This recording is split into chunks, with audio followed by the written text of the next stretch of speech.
pacing your foot. Oh, look. Yeah. I might have made fun of him a little bit with that because it's actually very flattering that to them, I would think, Right. you know, like. And he was so happy that he wanted to recreate the comfort. Yeah, so it didn't annoy me as much as I thought it was funny because I didn't notice it until like a year after, and I'm like, wait a minute, that's like walk out and just. So it was cute. Did we rebuild the same thing? Ooh, did you see that? All right, we're on here. Now we're on here. I don't know. All right, well, R. It looks like it's working. It is working. Okay. Indeed. We're here. We are here. It's Wednesday again. Yeah. It's Wednesday. Keeps coming around, doesn't it? Coming. Dang it.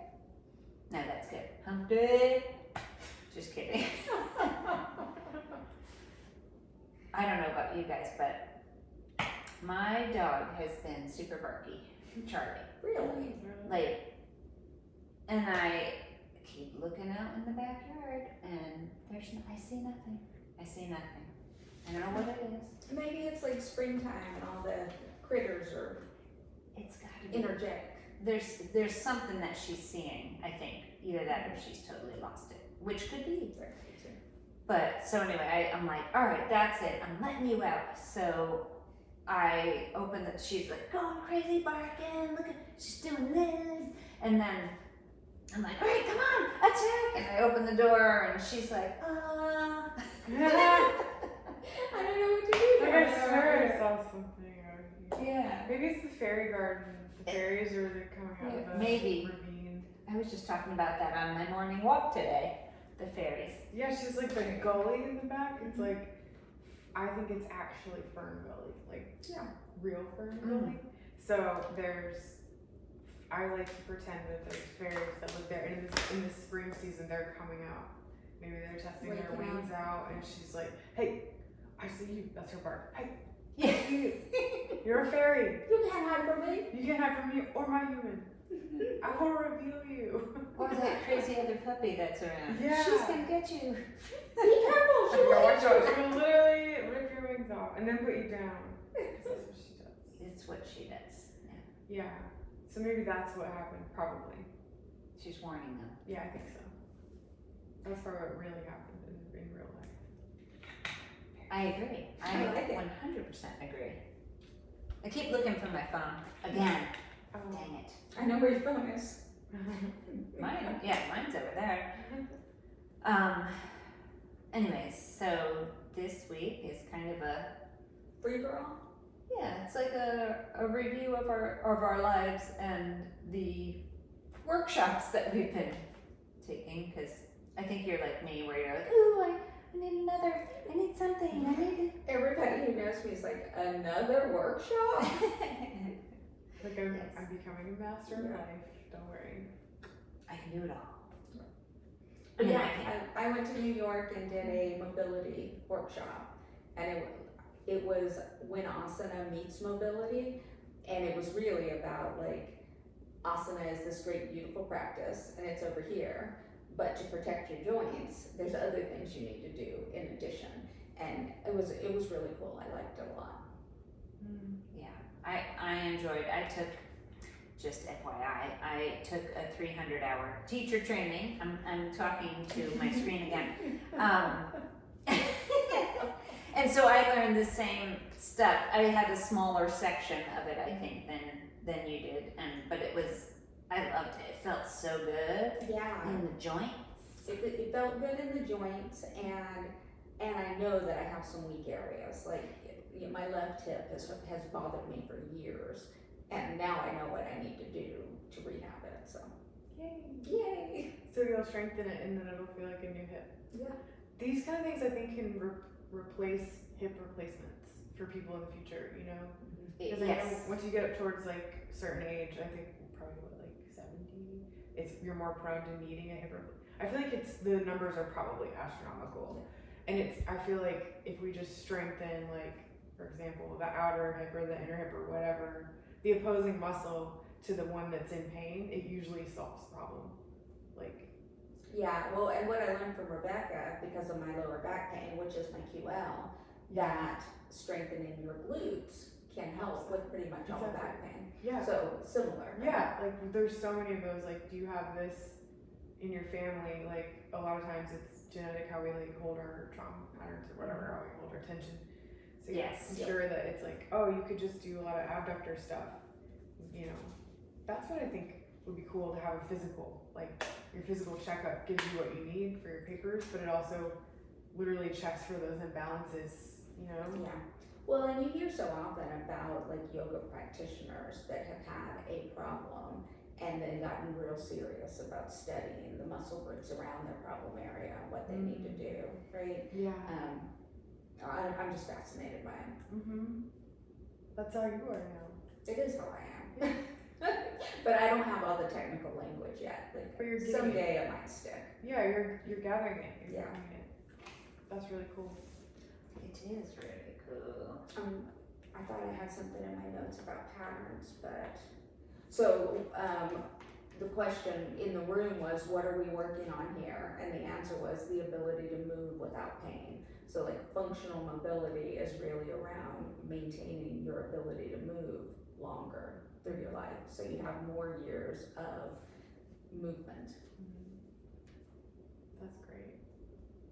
That is. I think it's cool that we can. I know that we have expanded our lifespan over time as humans, but I think that more people are living longer, but like sicker or more dependent on medication. So I think this movement,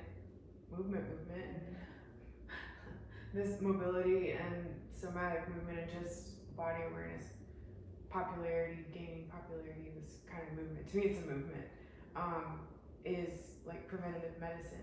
Absolutely. My husband and I talk about it directly all the time. It's, I turned 49 this year. He did too. We're the same age. And the goal is to have more good years, right? Because you can actually. Who wants use to your live body. an extra 20 years if I can't get out of my recliner? Yeah. Like, that doesn't sound appealing to me. And that's not to bring up COVID again, but that's what happened, I think, with COVID was we were put inside and everybody started sitting around and watching TV because it kept your mind off. Either you watched TV to obsess or you watched shows and you binge watched and Netflix and you're sitting and then you're sitting for work. And then because you're more available at work, you've got more work and then you're just sitting at your computer, and they say sitting is the new smoking. And also obesity has become, I think it's 30% is obese, of America is obese. Yeah, I don't know the stats, but I do know that it's killing people. Yeah, and not just that part, but just more of, I think, when you're sitting and then you're losing mobility, instead of what we're talking about, like, oh my gosh, we need to like move, or not everyone does that. They say, oh my gosh, that hurts. I should rest it. I should stay can't still. do that. Yeah, I can't do that anymore. It's a fear. It's kind of a fear thing, and they might have talked about that. I forgot. Well, I was gonna say, I think it's built into our society, right? Like, we are very precious with ourselves. Like, Yes. We're breakable. Yeah. But really, we're like the most advanced technology and organic matter piece of invention that's ever existed. Like, we're the most resilient thing that exists.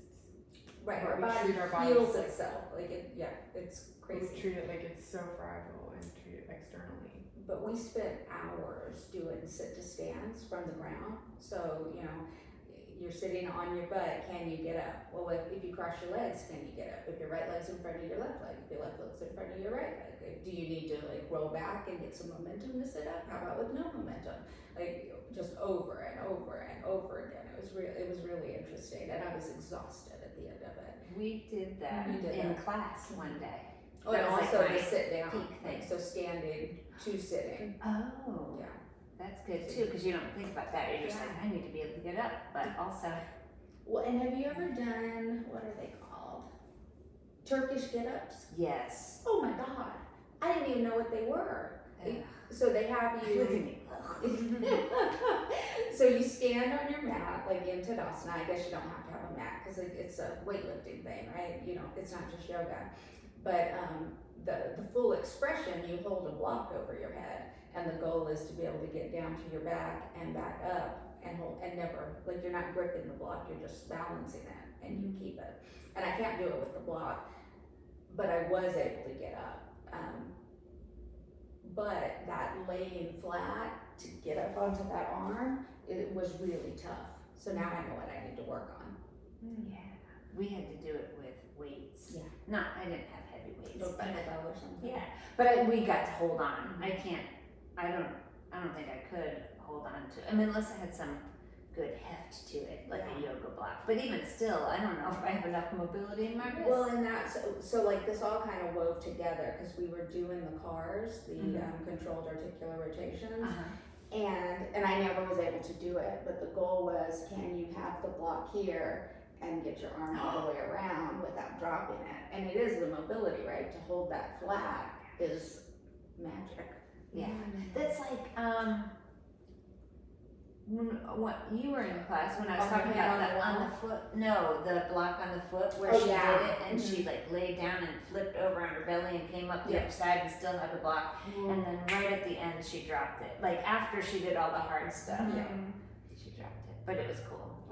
We did another thing where it was partner, and one, like you had to touch someone's foot, but one person put their hand on the bottom of your foot and then led you around. And so you're standing just balancing on one foot, and then somebody else's hand is leading you around super slow, like you're moving through molasses. Oh And my it gosh. was like, can you maintain your balance and take your leg through all the range of motion movements that this person is leading you on? And it was really Wow. hard, Yeah, I bet. but it was also really cool. That's cool. Yeah. We're totally doing that. I know, I'm totally bringing that. And then all of the CARs, like we did CARs on every joint. And so I've been doing them ever since I got home. It feels really good on my toes and my ankles. I love doing it right in the morning. I don't do everything. I do like chunks. I haven't done it in a couple of weeks actually. I need to get back, except for my neck. I do that a lot. The shoulder. I've neck never stuff. done my neck and shoulder before. And I have a lot of neck and shoulder tension and kind of like weird, like, is my neck aligned? You like Crackly kind of, yeah, like just uncomfortable from all the office work. And I had never experienced neck CARs, and now I'm like, this is really helpful. Yeah, it is. I might have you show me. I want to do it. Yeah. I have the same thing. It always feels like there's, like sand, like wet sand moving through. Yes. You ever hear that like crunchy crackle? It Every doesn't time. feel good. It's every single time I move, I hear it. Yeah, it's like it feels like there's My God. bags of sand in my whole neck and upper back and shoulders, where it's like, but it feels good. Isn't that weird how you can hear it inside your Yeah, head? it's like look at all that tension. It's like get it out. That's so cool. I feel relaxed just like thinking about the ability to do that, to Yeah. articulate it. My favorite, I don't know, just because I didn't know we could do it, was the wrist one. Yeah. I have to fist it Oh yeah, because if I try here, You then feel I like you turn. compensate. yeah. Yeah, it feels So, so good. though. Listener, what you can't see is that we are mobilizing our wrists and trying to hit every bit of rotation around that wrist joint. But not rotate our forearm. So Yep. forearm stays flat. You're literally just moving the wrist, and it is hard It's to very do. hard. Well, and we did toes as well. That's so, hard. So we did push-ups with the big toe and then push-ups with the four toes and then alternating.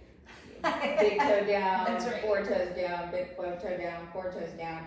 And then she had us pushing the big toe down and then 1, 2, 3, 4, like one at a time. Oh, I couldn't do it. My foot cramps. Like when I try too hard, I'm like, oh! So I know it's something I need to work on. I did. It's funny. I must have been connected with you because in class on Sunday we used the ball and we did a bunch of ball stuff on our feet. The little, the Yeah. little balls in there. This The guy. little balls. These nuts. I love those, the little balls. And I these know. nuts. I always forget about the sliders and the balls in there. I gotta start bringing those babies back out. We did some sliding and a lot of hip flexor work. Like how do you get that strength in the hip flexor and also in the outer thigh. A lot of those. So we did the articular rotation on hands and knees, lifting the knee up and around, and then standing, lifting the leg up and around.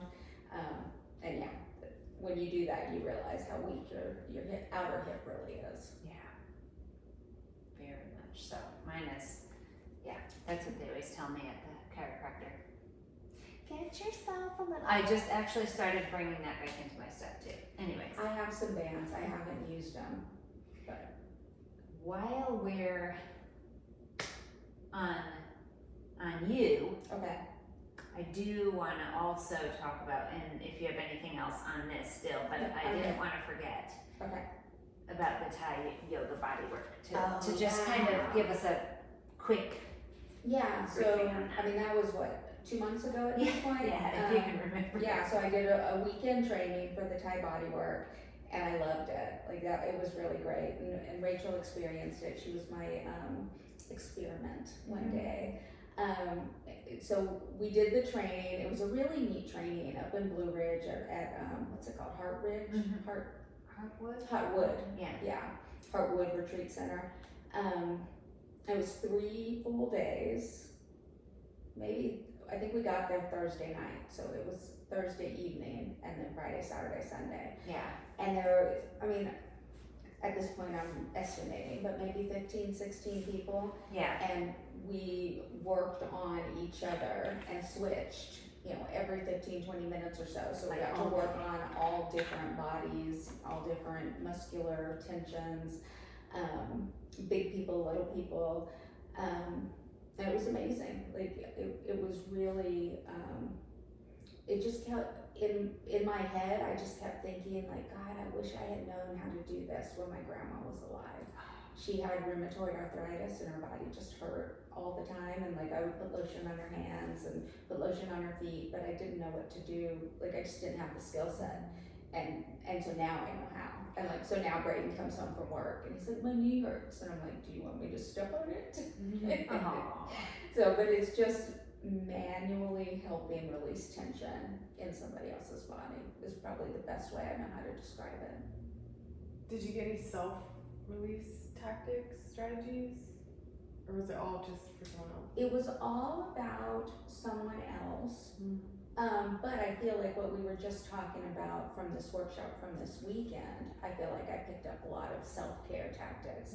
And they also had us doing lymphatic massage first before we did anything else. And that felt really invigorating. Yeah. So, but no, I think the Thai body work was very much how do you help other people feel better. She did a great job teaching us tips to not hurt our own body, right? Because if you think about like massage, you're getting in there with your fingers and you're really using your own joints and muscles to massage a person. This, like, you're using pressure and you're using the full arm and the whole torso to move things. Right. And so she was very focused on teaching us tactics to not get that fatigue that you get when you, because like there were a couple of times when I was like moving over somebody's ribs and she was like, that works, but you're gonna fatigue your fingers, try this. And she taught me how to use like the palm of my hand. And the whole pressure. Yeah. The whole hand with pressure. Yeah. Just the whole hand with pressure and then using your body weight to get the leverage, but not like getting in there with your thumbs. Yeah. Because you gash your hands out. Yeah.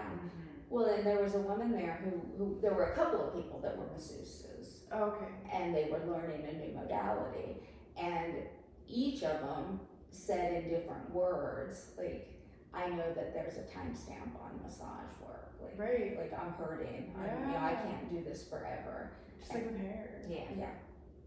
Dang. Like those are just really hard on your body. That's sort of why I've been avoiding massage was one of the first things I thought of to get into healing in general to start, but I've been avoiding it because I even got like messed up my thumb just from like applying to so many jobs on LinkedIn. So I don't know. Repetitive motion injury. It was on like a 3 hour, like for real. I like on a Thursday I went and sat in a parking lot for like 3 hours. It hurt. It still kind of hurts. So that worries me. I'm like, I don't know if that would be a good career choice, path switch thing right now. Yeah, I think the reality is any career where you're doing the same movement over and over and over again, you're gonna wear yourself out. So true. Including sitting at a computer. Yes. Exactly. Yeah. So that's why we should all just shift to do something every now and then different, like Thai bodywork classes or whatever. Well, and what I found for me, so the Thai bodywork gives me tools to help the people I love, and the yoga and the mobility gives me tools to help myself. You know, I never sit at my computer for 8 hours straight anymore. You know, I will stand up to listen to a meeting, I'll walk around to listen to the meeting. When I have a break, I run to the bathroom and then I stretch, or, you know, if I'm not on video, I can stretch and touch my toes. So I think, you know, one of the great things about remote work for me has been I can infuse some movement into my day. And other people's days. Yes. With your, what do you call it? Coffee break yoga. Yeah. But what's the thing you said, your slogan? Quick yoga for super busy people. Yeah, Mm-hmm. I love that. Me too. And it is so helpful, and if everyone would just save those videos and do it, I think it would help a lot. Like, Well, and sitting. really, that where it came from is like me trying to figure out how to get my job done, how to be dedicated and do all the things I need to do, and also take care of myself. Yeah, it's definitely helpful. So, yeah, we just need to infiltrate into everyone's computer. Yeah.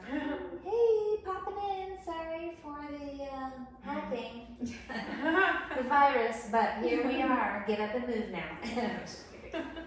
I used to have a partner. It wasn't my company, but it was a partner company, and they had like timers on their computers, and it calculated like how long they had been typing, how fast they were typing, and it would force them to take breaks. So the person that I worked with, she was one of those, like, she'd get into a stream of consciousness and she'd just like typing, and when she'd do that, her computer would shut down and say, you need a 30-second break, you know, get up and stretch. And I thought that was really cool, because then it takes the excuse out of it. Like, Yeah. my computer won't work, I have to get up and stretch.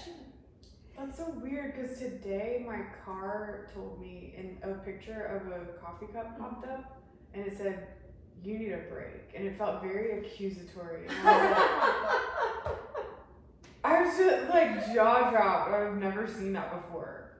I actually like still need to search it, because I don't know what it freaked me out. Because I think in my head, like, I was like starting to like spiral, not negatively, but just like overheat a little bit, like I could feel it, and it was like, you need to take a break, and I was like, How did that happen in my car? yeah. I don't wear my Apple Watch anymore, but it used to, like, because it knows your heart rate, it knows what's going on, and when I would start to get a little amped up, it would be like, time to breathe. I think that's funny. I never had one of those. Mine tells me to stand, and I'm like, I'm standing. I just was Doing scared. air. How did you not feel that? My arms are moving. This thing doesn't work. Yeah. I'm not listening to you. Well, I did my Reiki first level, Reiki Shoden. It's Komyo Reikido, the traditional Japanese lineage, I guess. And so, Were you here in the Atlanta area? Decatur. Okay. Yeah, and I love Decatur. So it felt really good to be down there, and it was a really small group. And it was cool because it's all about the lineage and the tradition. And we got our little initiations, and it was pretty cool, and I felt pretty weird ever since then. So It's interesting to get all that energy moving. yeah, it's moving some stuff around. It's like loosening some stuff up. A couple of months, yeah, in like February, right around the time that I got that job offer that didn't end up becoming a job, I had a coherence healing done on me with my meditation groups. There was like several people, like deliberately meditating together, sending me healing energy, and the next that night I danced for like an hour straight, like, because I had so much energy moving. So it's kind of like that. It's like there's been something sort of stagnating around that I've been sort of working through, and I'm picturing like a drain kind of, and you're trying to like not use the proper drain snake tool, and you're just using like You have the weasel. yeah, and you're just, there's like little strands coming out. You're like, I know there's more. Surely there's I more. should have bought the good one. Yeah, so I'm kind of like using a toothpick instead of. So it sort of feels like that. So whenever I got that coherence healing, it felt like someone called a plumber and they like took everything. Yeah. So I was like, yeah, and that's how I felt when I did when I sat with ayahuasca as well. It just like unclogged everything, and I was like, I feel like my 5-year-old self in my 34-year-old body. Let's go. I got a bank account. Let's go. Let's go build things in the world like I wanted to when I was 5 before I got traumatized. You know, like Yeah, and I had that feeling coming off of the Thai bodywork weekend. right. And initially I thought I was nervous because my hands were shaking, but it's it energy. lasted for so many days. I ultimately was like, I think this is energy. Yeah. Like I just had this excessive amount of energy Yeah, build up it's like in me. magical. Mhm. So cool. Yeah. So you got it, yeah, and that's how with the palm, like my palms have been tingling in my meditations, and then my like solar plexus has been sweating Mhm. during a lot of my meditations after I had that experience with that girl in my group who said she had something going on with her kidneys, and then she was like doubting her engagement to her fiance, and I was like, kidneys and doubting your life path with a partner, feel you. And I just felt so empathetic that during meditation I forgot about it, and then I had like so much heat build up in my, like I was sweating on my chest, like on my bra line, and it was like pulsing and like sweeping. It just was like zoom, zoom, zoom to here, and then it was like physically sweating, and then the palms of my hands like started feeling like they were on fire, and I was just like, it like felt like I needed to go to her and like put that on her kidney, and I didn't. I think I told this story, but I didn't because it'd be weird. Like, may I lay my hands on you, please? I have a lot of weird heat. And she hugged me and was like, you're on fire. And I was like, it's the energy. Yeah. I just need to like laser it. But so that's what led me to want to take my first Reiki to see if I could get it channeled or harnessed somewhere so that I didn't just feel sweaty. Right. So I knew how to like put it somewhere. And I feel like I'm getting there. I'm on my 4th or 3rd day of my 21-day practice of self Reiki and meditation. So yeah, it's pretty cool. So I'm like feeling it in the mornings. I can feel it between my hands. It's really cool. Just kidding. So how many levels do you do? There's 3, Okay. and most people know it as being a Reiki master, but of course, it's like the Japanese lineage, so of course they're like more simple and elegant and humble, and they don't use that term Reiki master. Okay. It's like something else, but they're so, I don't know, I'm really intrigued by the traditions, and just I have some synchronicities around Japanese culture, so I think that and Chinese as well is going to be my next foray into my studies. You know, like I'm always searching for my lineages and stuff and researching, but I think my next research adventure is going to go down the Asian way because it's so elegant. And I met this woman in Roswell who has a little shop and she makes candles and stuff. Oh. And she was telling me about I can't remember what it's called, Ikiboka or something like that. Sorry. I'll have to like, it's something like that, but it's like Japanese floral arranging. Okay. And how they respect like the process that the plant goes through, so even the dead stuff like becomes the art. It's like very minimal, and I don't know, I'm not doing it any justice. I haven't looked into it at all, but that called to me a while back, and then I came around to this Japanese Reiki initiation, and so I can't wait to hear more about it. Me too. I'm excited. Yeah, I love like rounding out. Like we're going Thai bodywork, and like there's just so much to explore when you skim the level of like love. Yeah, absolutely. So when I was doing the weekend in the Blueridge, one of the things we were talking about was you can go to Thailand and do like a 2-week class, and I was like, I need to go to Thailand. Like, so that's on my list now. Yeah, too. that would be awesome. That was on my list while I was still in Mexico. Yeah. Like there was another guy there at my teacher training, who is from France, and we had this weird connection with like the Essenes and like Anna, the grandmother of Jesus, and like we were talking about a lot about that, and we were like joking around that we were from like the same tribe during the times, the biblical times, and we got reincarnated, and like we're like brother and sister or something in the same tribe, like in the Middle East or whatever. So we were just always we always connect like once every couple months or something. And we're just very locked in energetically. You don't have to really explain, it's one of those people. And we talked in Mexico a lot about, it's like, it feels like Thailand's the next place. And he was like, or is the States? Like, like coming to you. But he was like, feels like we're going to do some kind of project together. And we always talk about like Noah's Ark and stuff. And like, all for entertainment purposes. It's not real. But, like building the ark, the new ark with like-minded people who almost like have premonitions of a new world or something, like for fun, joking stuff, imagining like a kid. Like your 5-year-old self. Yeah, exactly. Like being aligned to your 5-year-old imagination self. Well, and we talk about that a lot. Like that comes up repeatedly in our conversations around how we're all creative as children, and then we lose that, or it's trained out of us. Yeah. And as adults, how do we get it back? Yeah. And I know for me, getting it back starts with 1, having fun, hanging out with people that make me laugh, and 2, doing these workshops and things that help me learn or help me put myself in the beginner's mind, right? I love that. Yeah, so I'm excited about using this gift that I was given, that because it was such a beautiful, the way they call it attunements in traditional Western, but I don't remember what they call it. Sorry, I don't know all the terminology. But the way that they do it is it's so loving. It's so warm. So it feels like a gift, and I can pass it to everyone else.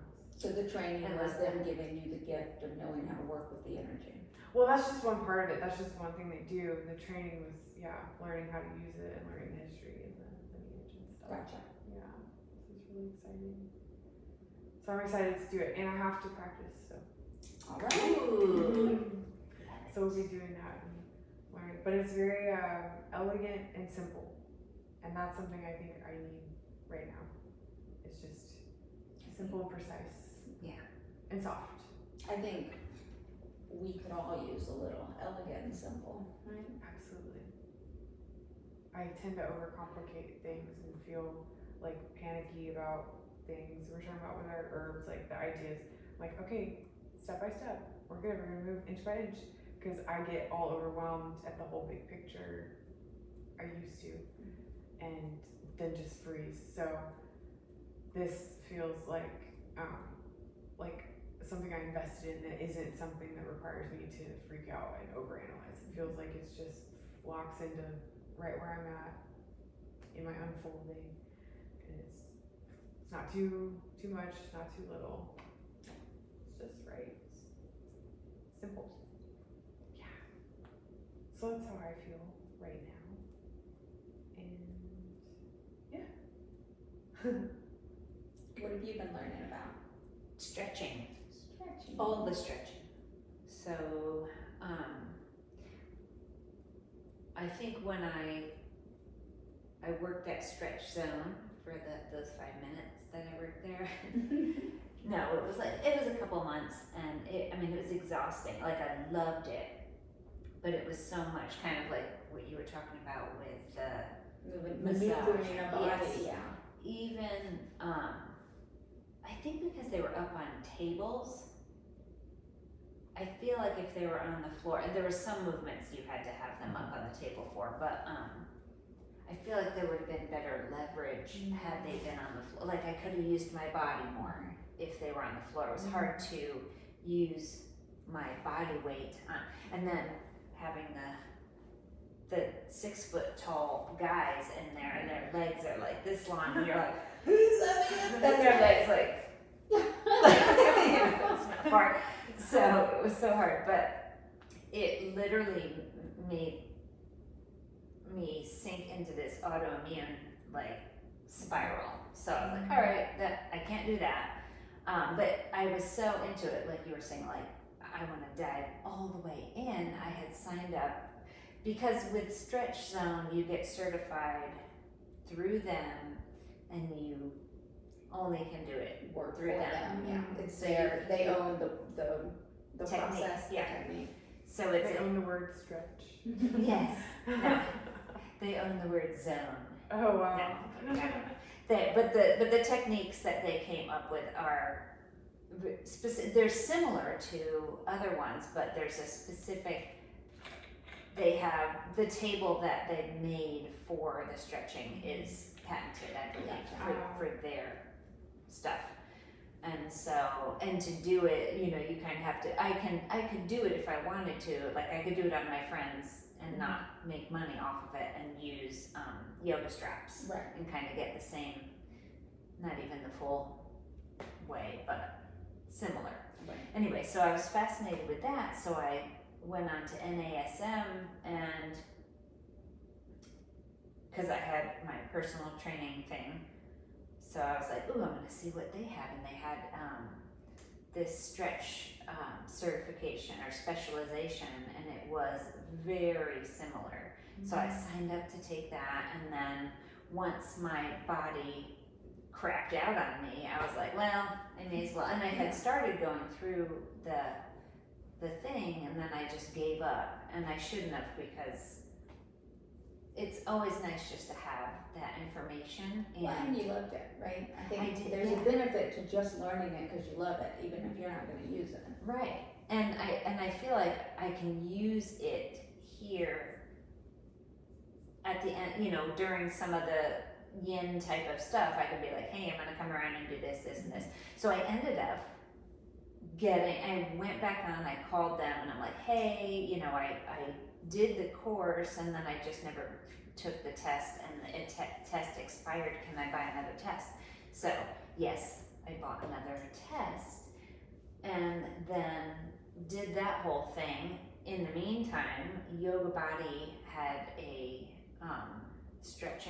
self-stretching certification, so that's what you came over and helped me do my mock class for.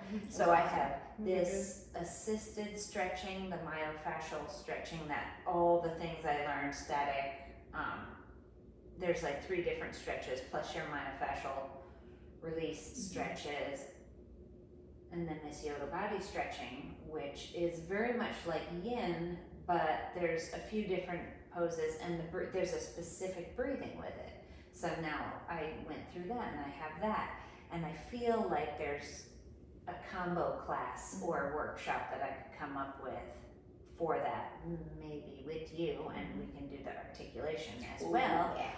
And then I forgot that I've also taken my trigger point certification, so I have that that's why the balls came up the other day. Right. So I need to go refresh myself with that, but that is amazing, like what you were doing with the ball under your lat here. Yeah. Ooh, yeah. That has made such a difference with my shoulder Yeah. Yes. accessibility. Mhm.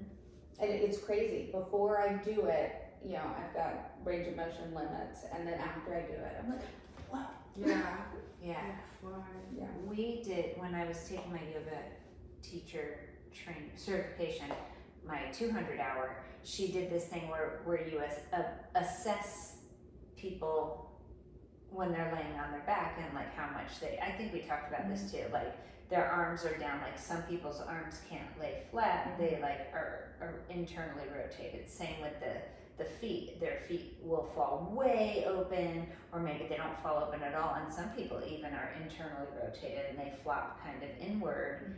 And then she talked about the spine, and if people are laying down, can you stick your hand under their lower back?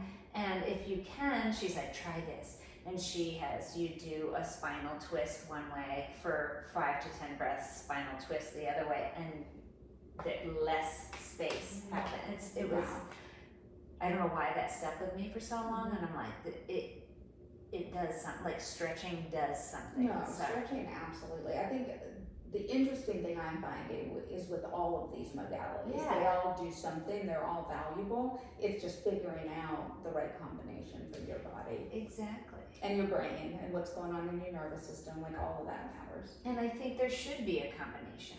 I think, you know, or switch it up, like take your Thai yoga, go get a Thai body yoga, go get Thai body yoga work done. Whew, that was hard. Go get Reiki, get an assisted stretch, but then have your car and your strength building and and your yin and the other stretching, long held stretching that you can be doing, and get it all. It can all work together, So that's why I wanted to talk about it, because I think it's really important. Or if you find one that works and you're kind of like, just do something. Like there's so many to choose from.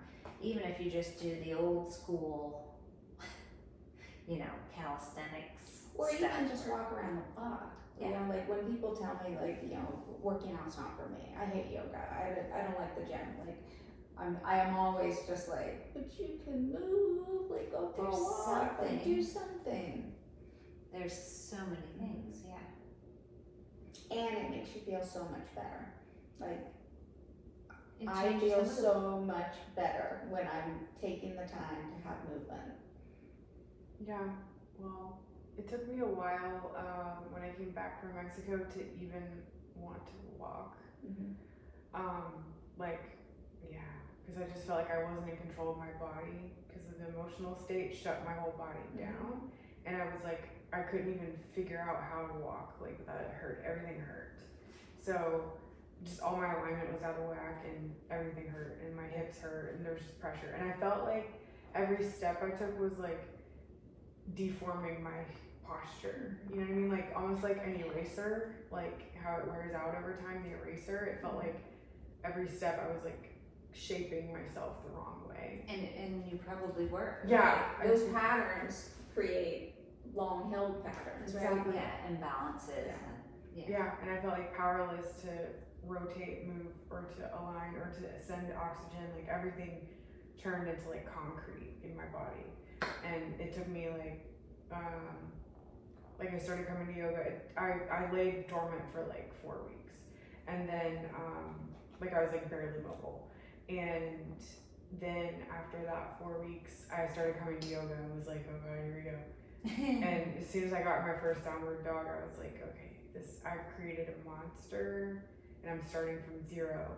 So I was having to like bust through concrete for like 2 months until I felt good enough in my legs to even like walk, like deliberately or intentionally walk. Like I could walk, I was mobile, but like to exercise, like to even go walk around. And then I just, slowly I started walking my dog for like 45 minutes, at least once a day. And I try to do twice a day and then try to go like 3 times to a trail. So it's like 2 hours. But yeah, I remember walking up Sawney, it was like, I was walking barefoot, and like my legs felt like they didn't belong to my body, you know? Like I was so disassociated, but I just like kept them moving and just, I don't know. I did that like 3 times a week. And then I started walking on the flat surface, and it's taken like this long for me to feel like I'm walking in a way that's flossing. You know how like walking, if you do it right, it flosses? Because before it felt like I was damaging every strike, you know what I mean? So walking I think really helped save me, like from really, not saved me because I could come out of anything, but it saved me a lot of like stiffening, you know? Yeah. When you were telling that timeline, I was remembering how sad you looked in the beginning. Like I didn't know you well, but And you every were time Yeah. time I saw you, I could feel the sadness coming off of you. And I'm so happy to see you here. Yay. Yeah, it was hard. I was really sad because I had gotten so good in my practice, my Ashtanga practice. Like it was flawless. And I had video of it, and I saw the other day. And I can see where I was disassociated because it was flawless, but inside I was making everything hurt to get into it. But I thought I had my breath down too. There's something still that I can like reclaim from that practice, but it was just hard because I thought I broke through a lot of barriers, and I thought I did a lot of shadow work, but I really put the pedal to the metal on my shortcuts. And so it's been a grieving of the loss of the idea that I had reached the peak of performance and mind and body and soul of myself, when really it was like a copy. It was like a bad copy because I didn't do it authentically. I did it with shortcuts. That's not even true, but I wasn't mentally doing emotional excavation. I was just bypassing all the work. I think what you're describing is the human condition. Yes. But I can say the same thing, right? I did yoga for 20 years before, and I thought that I had this really mindful, great practice that was, keeping me sane and helping me manage stress, and it was helping me get through the life that I had at that time. And when I got cancer, I needed another level, another layer of that work, right? So I don't like to look back and think like my practice was wrong back then, but it was the practice I needed at that time.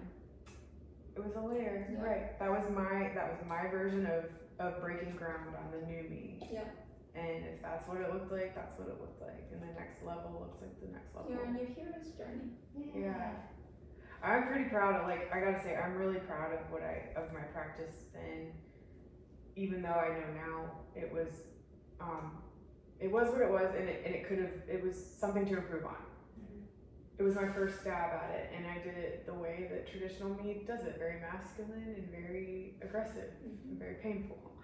So I was really proud of the amount of pain I put myself in. But to be fair, in Ashtanga and that lineage, that is the culture. It is you should be proud of how much, because we are, to a degree, we are all able to transmute our pain, but there's a lot of layers to break through to get to that ability, and I just broke through in a really violent way. I was just really violent. So that's the sadness, because it felt like an epic failure. It felt like I just didn't have any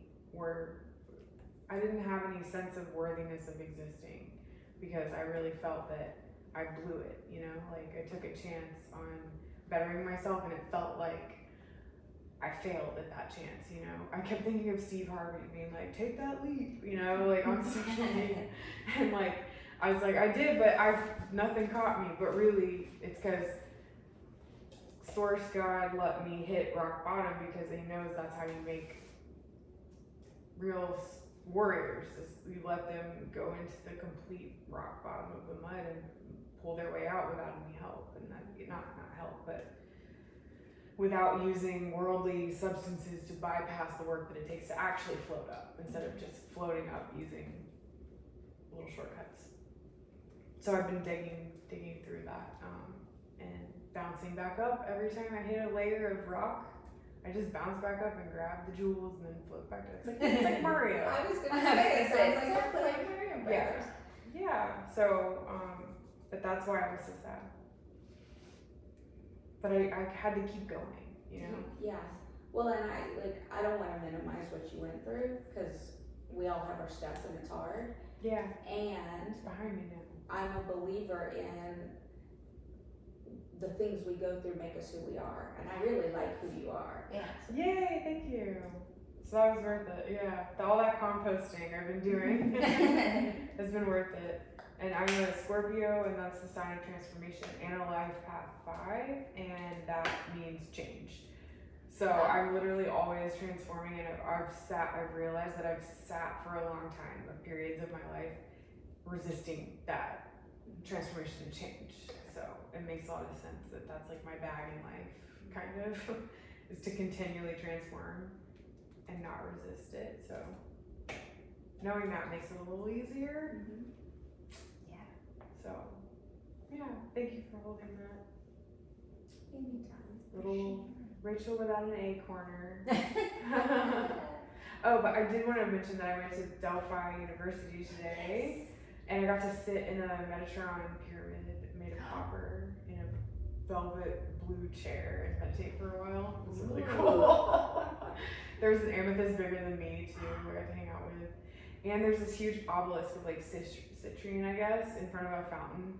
And I just sort of like put my hands on it and let that channel through me, so that felt really good. It was pretty cool.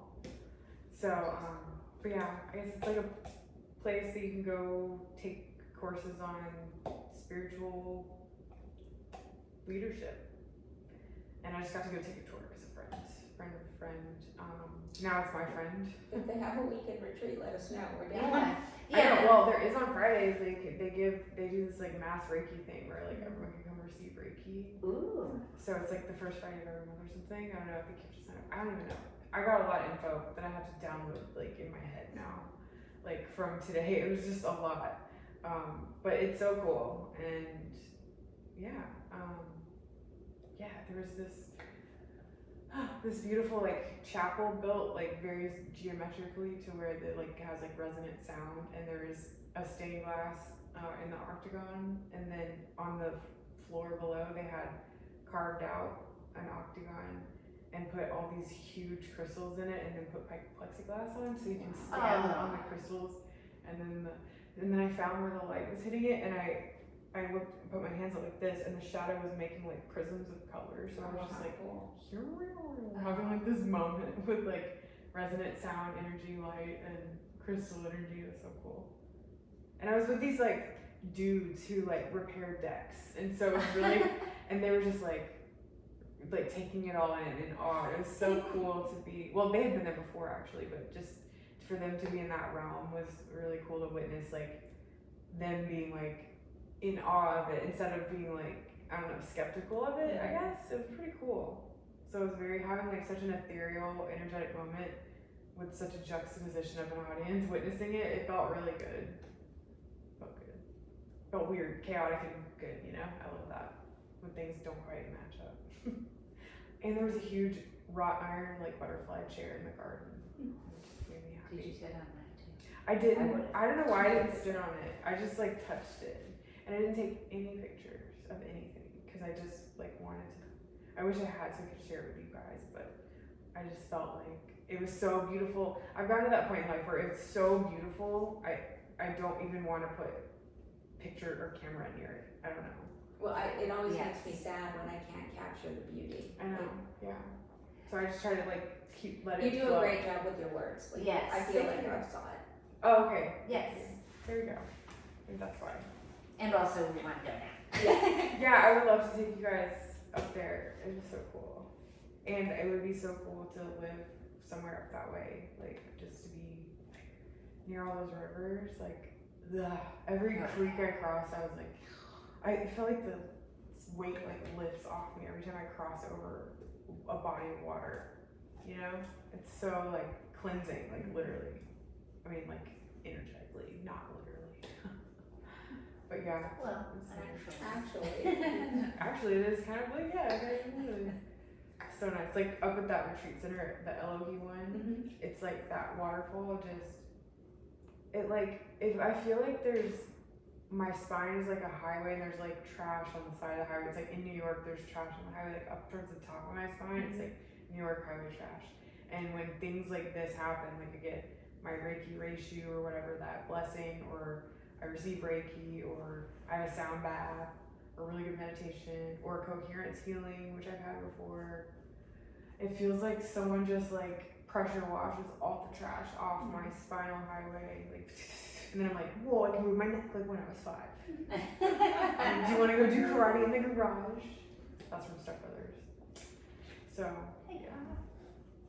So yeah, I really, what I'm trying to say is I really believe in energy in this healing work when your body and your mind are aligned and your spirit are sort of in agreement, and you're like open-minded but not gaping open-minded, and you're relaxed but you're not like asleep.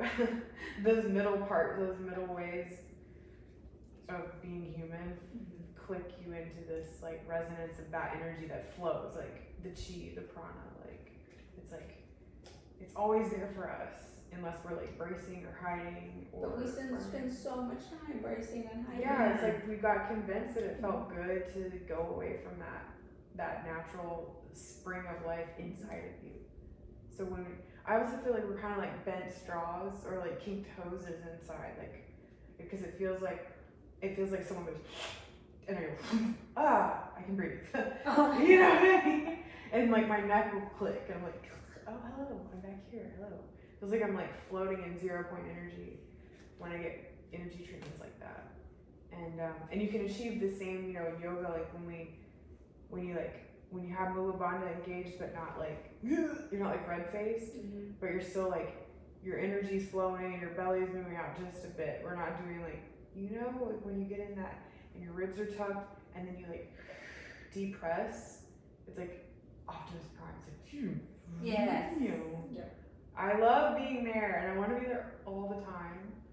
Sometimes I'm in the car, I like a light and I'm trying to do it and I'm like trying to like wiggle into it, and I'll be like trying to focus, and I always wonder what the people next to me think I'm doing, because it's like I'm very like trying to find that spot, just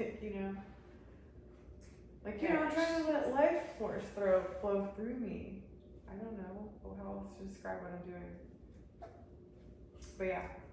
I think that's the whole concept of being a seeker, right? We can't have it every moment of the day because then we wouldn't appreciate it. Yeah. Yeah. It's appreciating when it happens. And being receptive and allowing it to move. That's the thing too. And that's the other thing. It's like a vicious cycle. When I try to capture it, it's like holding on to a fish. As soon as I try, the whole point is that I didn't try, so I got rewarded with a flow of energy. You're surprised by it. Yeah. And then when you notice you have it, that's when it slips away. And I love pausing in that moment right before it slips and being like, what do I do now? And then it's like, it almost goes Just to yeah. I'm like, I'm aware. And it's like, you're too aware, it's gone. To be less aware, do less. No, but pay attention. Wait, what? No. And it's gone for like 2 weeks. And then I come back.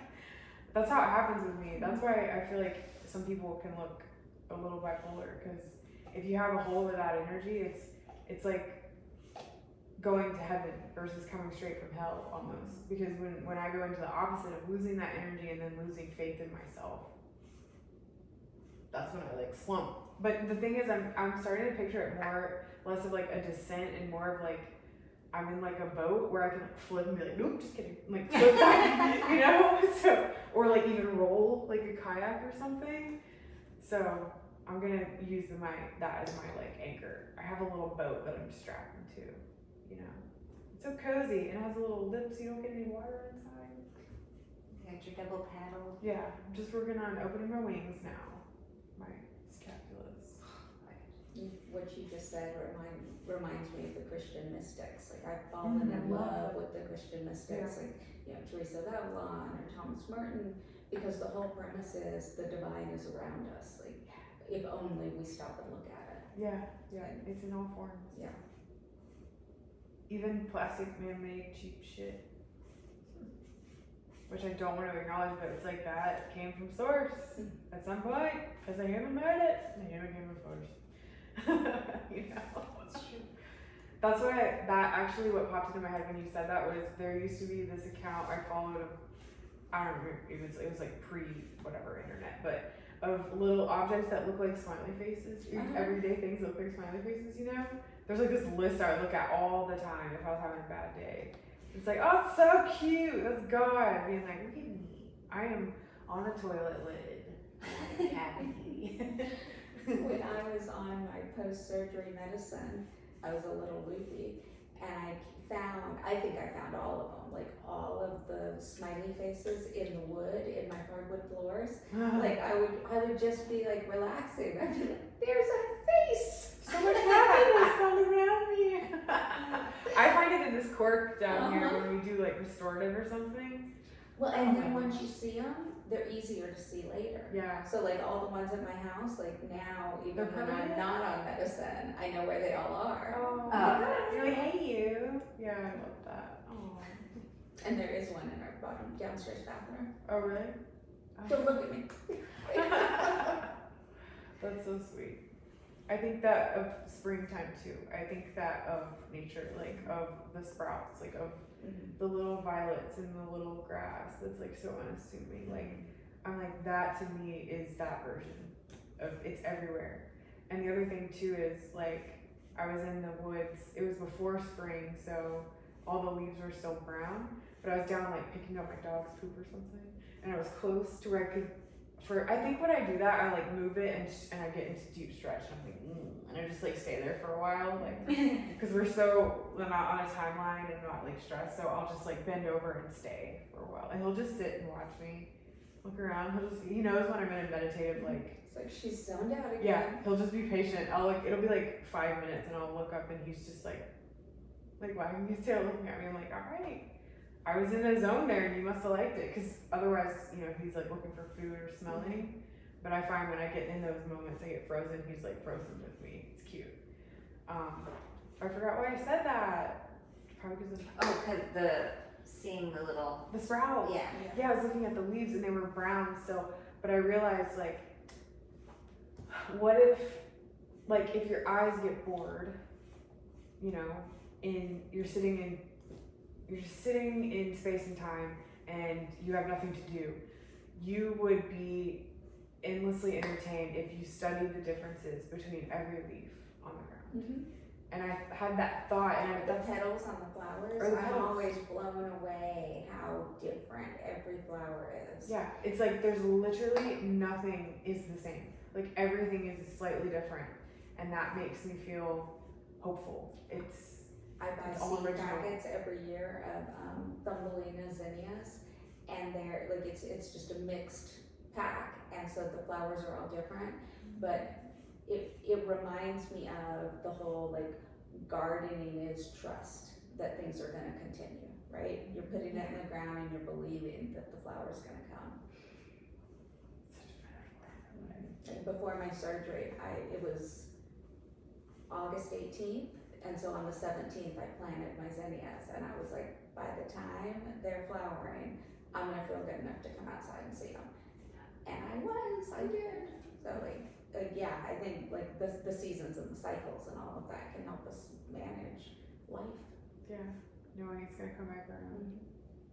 I had a friend who said the vines all around the city, I love them, like the ivy growing everywhere, and the kudzu too. I was gonna say, I love the kudzu, and my husband's like, it's invasive. And I'm like, That's but I a love it. southern myth. They just are programmed to say that. Because it is true, but also it's so beautiful. And if your first words are, it's invasive, you've been programmed, sorry. But the way that it grows like in curtains is so romantic and beautiful to me. And when it would start to die every year, I'd be like, I would start to get sad. And he'd be like, they're not dead, they're sleeping. They're just sleeping. They'll be back, and they were every year. We went to Washington last year for spring break and went to Olympia State Park, and I had never seen moss like there is there. And I fell in love. Like, moss is beautiful. Yeah, it's the most beautiful thing in the world. Yeah. Oh, I have so many moss pictures on my camera roll. It's not even funny. There was a trail, and I was calling it the Trail of Moses. And and Braden was like, I think that's mosses, lady. But it was the Trail of Mosses, and everywhere you looked, there was moss growing on logs, and moss growing on rocks, and moss growing under a table, and it all was a different shade of green and different shaped leaves. It was just beautiful. And you said Thumbelina. It's so romantic. And you have the fairies in your gully. It's fern gully. That made me think of the fairies that you were talking about Yeah. earlier, because every summer when I plant my Thumbelina zinnias, I sit and watch them and I think, like, I bet there's fairies living in there. Yeah. So beautiful. Oh, it makes me so happy. Spring and flowers, really so simple and so powerful. Powerful reminder of the seasons. Yeah. The cycles of the seasons of us. So we started with what we've all been learning, and we're ending with the Beauty and seasons growth. and appreciation and growth and looking for the Possibilities. divine in everything around us. Yes. That's a beautiful place to stop. That is. Tie that off with a rose-colored bow. Okay. All right. Hi, listener. I gotta do some stretching.